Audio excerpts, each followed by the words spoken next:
matka chiqaradigan mutaxassislar O'zbekistonda sanoqli. Men o'zi bir ikkitasini bilaman.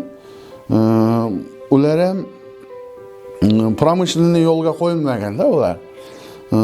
Shuning uchun sanoqli bo'lgandan keyin O'zbekistonda shu narsani rivojlantirish kerak. Sababi bu narsa bizga nima beradi? Bizlarga shu elchilikda matkaga bo'lgan talab katta-da. Elchilikda shu sifatli, plemennoy, parodali matkalarni yetishtirish uchun katta yordam beradi bu. Qoraqalpog'istonda, Xorazmda arichilik qadimdan dadan sistemasi ramkasida ishlanib kelyapti-da bu. Buning o'zining преимуществолari bor, kamchiliklari bor. Kamchiliklardan bittasi bizlarda bu ramkalardan asalda olganda ichidagi tuxumli ramkalardan oladi-da buni, tuxumli ramkalarni. Halbuki tuxumli ramkani olgandan keyin uning ichidagi lichinkalari asalga o'tib ketadi. Shuning uchun mana bunday ramkalar bor-da. Buni asosan Rossiyada korpusnoy magazinli yashiklarda boqadi. Mana bu ramka magazinli ramka deb ataladi. Ana katta ramkaning yarmi.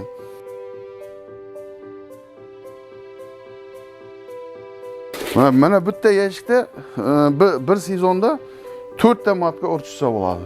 100 ta yashikdan demak 400 ta matka, sifatli matka olsak bo'ladi. Bulardan urchitgan yo'li bu tabiiy urchiydi bular. O tabiiy urchib keladi, uning erkagi, otasi kim ekan belgisiz bo'ladi-da, shu muammo bo'lib turadi.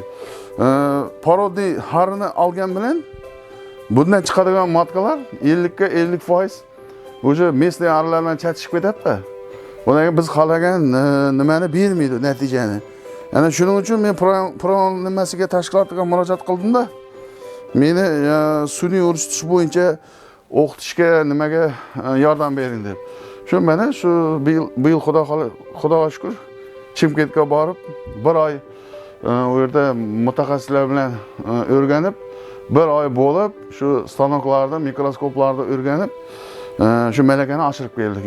Endigi 25-yil sezonga Xudo xolasa sifatli urug'li nimalar chiqaramiz dedi, matkalar.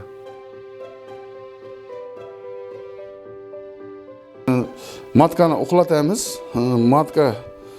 Matkani uxlatib, uglekisllik gaz bilan uxlatgandan keyin mana bu spetsialniy bunday nimalar bor.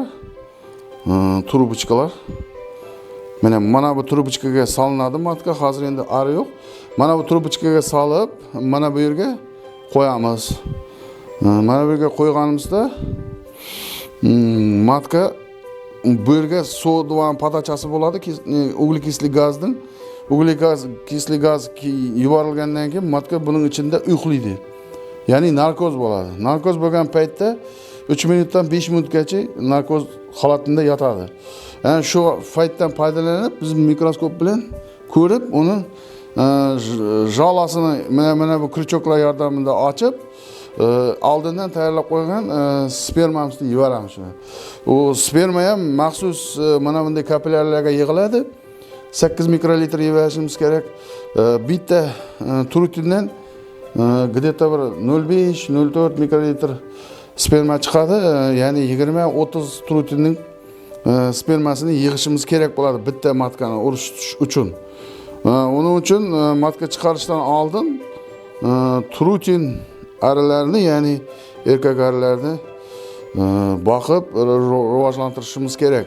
Ya'ni matkani sun'iy urug'lantirishdan oldin bir 35-40 kun burun trutinlarni yetishtirishimiz shart.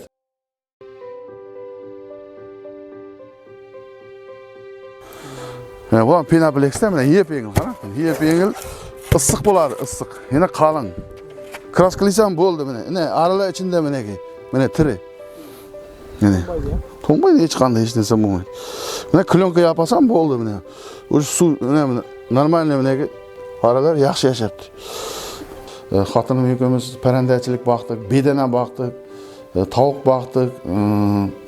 Tovuqni qo'ldan o'zlarimiz chiqardik, inkubatordan nima qildik.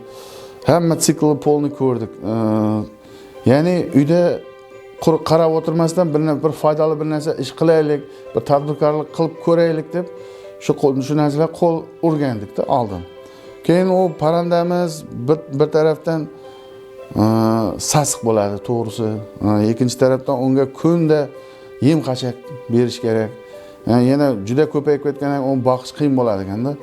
Keyin qo'y dedik, bizga to'g'ri kelmaydigan bu tovuq deb uni yig'ishtirdik. Keyin shu tovuq boqqanda bir do'stim bor edi, shundan bir ikkita yashik asallar akib qo'ydim-da, o'zim prosta tak. Ko'ray qanaqa deb. Lekin unchalik qiziqmadim oldin. Keyin qarasam, bular bir kuni shu ikkita yashikdan bir 20 30 kg asal oldik-da, ikkita yashikdan. Qarasang juda zo'r narsa. Sasimaydi, boshqa qilmaydi. Unga kunda yem qachaq berish hojat yo'q. U ham o'zi turaveradi nimada. Uncha katta yer ham kerak emas ekan unga. Qo'y dedik, parrandachilikni qo'yaylik, mana bu arichilik bilan shug'ullanib ko'rik deb. Endi hozir 100 tadan ko'p semyamiz bor-da, 100 tadan ko'p oila. Endi arilarda oila deb aytadi. 100 tadan ko'p oila arimiz bor. Texnika roboti bu ne bilan mukammal o'rganib keldim. Chimkentga borib, bu yil Irina Demidova mening nimam bo'ldi, ustozim bo'ldi u yoqda. Yana shu kishi menga juda yordam berdi, katta. Qolaversa mana Pravon tashkiloti shu menga sponsorlik qilib, shu yoqqa borib, o'qitib, bir oy borishim, kelishim, u yoqda bo'lishim, hammasini tashkillashtirib bergani uchun katta rahmat aytaman. Pravon organizatsiyasiga mana shunday stanoklarni menga olib berishga yordam bergani uchun.